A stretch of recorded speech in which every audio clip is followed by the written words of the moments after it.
السلام علیکم ویورز، امید ہے کہ آپ سب خیریت سے ہوں گے۔ تو آئیے اپنے پروگرام کا آغاز کرتے ہیں۔ السلام علیکم ڈاکٹر صاحب۔ وعلیکم السلام ورحمۃ اللہ وبرکاتہ۔ کیا حال ہے آپ کا؟ اللہ کا احسان ہے، کرم ہے۔ اچھا ڈاکٹر صاحب، آج میرا آپ سے سوال تھا کہ میاں نواز شریف کا عہد حکومت کا سب سے بڑا کارنامہ کیا تھا؟ بسم اللہ الرحمن الرحیم۔ السلام علیکم ویورز۔ یہ ہمارے لیے بڑی بدقسمتی ہے کہ ہم کسی ایک آدمی کے بارے میں جب اچھی بات کرتے ہیں تو اس کو تو لوگ اپریشیٹ کرتے ہیں، لیکن جب اس پہ تھوڑی سی تنقید کی جائے اور اس کو لوگ ناپسند کرتے ہیں۔ ہمارے جتنے بھی پاکستان میں حکمران ہوں یا دنیا کے کسی بھی خطے میں ہوں، تو اللہ تعالیٰ نے ان کے اندر کچھ مثبت باتیں اور کچھ منفی باتیں پائی جاتی ہیں، اور ان کی پالیسی کے حوالے سے بھی ایسے ہی ہے۔ تو جہاں تک میاں نواز شریف صاحب کے حوالے سے ہم سمجھتے ہیں کہ ان کی وجہ سے جو سیاست ہے اس میں بزنس جو ہے وہ انوالو ہو گیا، اور اس کی وجہ سے سیاست میں کرپشن جو ہے اس کا دور ہوا، یا ان کی وجہ سے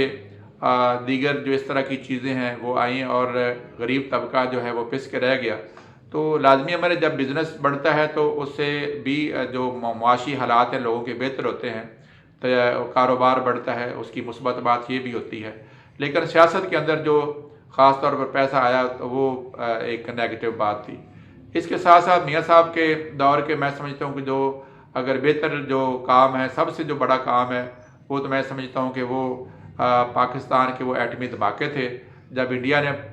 مئی کے مہینے میں اپنے 5 دھماکے کیے، اور پاکستان کو انہوں نے اس وقت ان کی لینگویج بدل کی، ان کے رویے بدل گئے، اور میں چونکہ اللہ تعالیٰ کا شکر ہے کہ اس محکمے میں ہم نے سروسز دے رہے تھے، تو ہمیں اسی دن ہی حکم ہو گیا تھا۔ میاں صاحب نے جو پہلی ان کی جو میٹنگ ہوئی تھی سائنسدانوں کے ساتھ اور دیگر لوگوں کے ساتھ،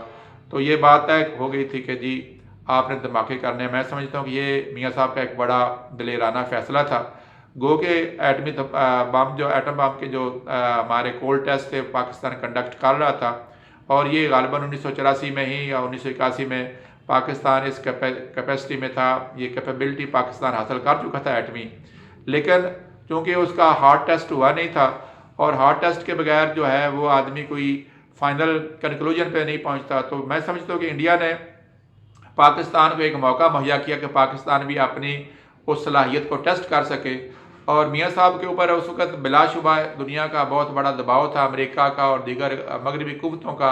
اور وہ پاکستان کو کچھ لالی پاپ جو ہے قرضوں کی معافی کی شکل میں وہ دے کے تو چاہتے تھے کہ پاکستان اپنی اس صلاحیت کو جو ہے وہ عیاں نہ کر سکے۔ تو اس وقت کی پاکستان کی اسٹیبلشمنٹ اور پاکستان آرمی،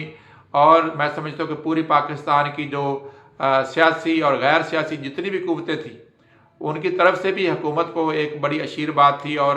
حکومت کو سٹرنگتھ دے رہے تھے۔ اور یہ جب قوم میں اتحاد ہو تو اس وقت کی پھر حکومت جو ہے اس کی بھی طاقت بڑھ جاتی ہے، اور یہی وجہ ہے کہ میں سمجھتا ہوں کہ میاں نواز شریف صاحب نے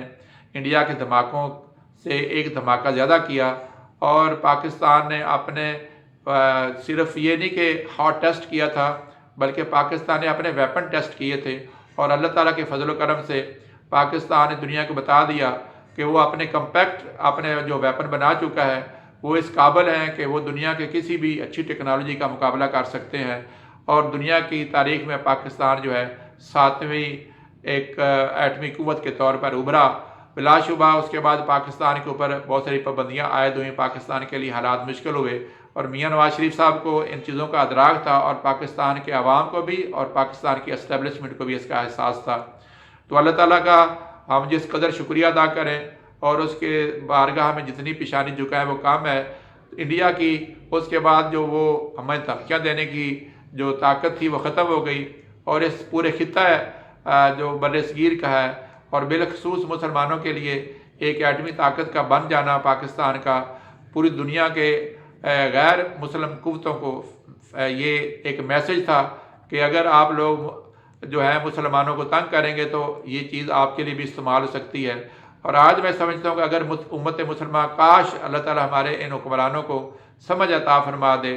اور یہ کم از کم 3 پہلوؤں کے اوپر اپنا اتحاد کر لیں، ایک وزارت خارجہ کا، ایک کرنسی کرنے کا، اور تیسرا پاکستان اور دنیا کے جتنے بھی اسلامی ملک ہیں وہ دفاع کر لیں اکٹھا، اور ویزا کی جو سہولتیں ہیں وہ مسلمانوں کے لیے کسی بھی ملک میں جانے میں ویزے کی ضرورت نہ ہو، تو آپ اندازہ کر سکتے ہیں جو مسلمانوں میں اتحاد یکجہتی پیدا ہوگی، اور مسلمان ملکوں کی جو معاشی صورتحال، جو ہمارے پاس مین پاور بہت ہے، اور جن لوگوں کے پاس وسائل ہے وہاں پہ ہمارے لوگ جب کام کریں گے، روزگار حاصل کریں گے، تو پاکستان سمیت دنیا کا کوئی بھی ایسا خطہ مسلمانوں کا نہیں ہے جو کہ غربت کی لکیر میں ہو۔ اور جب مسلمان سارے کے سارے خوشحال ہو جائیں گے تو اس کے بعد آپ دیکھیں گے کہ یہ کافر قوتیں جو ہیں انشاءاللہ، جیسے آج کل فلسطین میں مسلمانوں پہ جس طرح ظلم و ستم ہو رہا ہے، یا کشمیر میں جس طرح انڈیا جو ہے ظلم و ستم کر رہا ہے، یہ ظلم و ستم چاہے برما میں ہو یا انڈیا میں ہو یا فلسطین میں ہو، اس کا مداوع کا ایک ہی طریقہ ہے کہ اب جب کہ پاکستان، ترکی اور ایران کی جو بڑی بڑی آرمیز ہیں، اگر مسلمان اپنا دفاع ایک کر لیں اور اس کے ساتھ ساتھ اپنا وزارت خارجہ ایک کر لیں، اور ایک خلافت جو ہے چاہے وہ کنفیڈرل اسٹیٹ کی شکل میں ہو وہ قائم کر لیں، تو میں سمجھتا ہوں کہ جو جیسے اگر یونائٹڈ اسٹیٹ ہو سکتا ہے تو اسلامک یونائٹڈ اسٹیٹس کیوں نہیں ہو سکتی، اور اس طرح سے دنیا کو ایک اچھا میسج جا سکتا ہے۔ اور میں سمجھتا ہوں کہ میاں صاحب نے جو پاکستان کو ایٹمی صلاحیت سے روشناس کرایا، بلا شبہ ایک بڑے دباؤ کے ساتھ کرایا۔ اس کے علاوہ آج اگلی جو قدم ہے مسلمانوں کے لیے ضروری ہے کہ ہمارا دفاع اکٹھا ہو جائے۔ امید ہے ویورز آج کا پروگرام آپ کو پسند آیا ہوگا، آپ اس پروگرام کو زیادہ سے زیادہ شیئر کیجئے۔ انشاءاللہ جلدی آپ سے نیکسٹ پروگرام میں ملاقات ہوگی۔ اللہ حافظ۔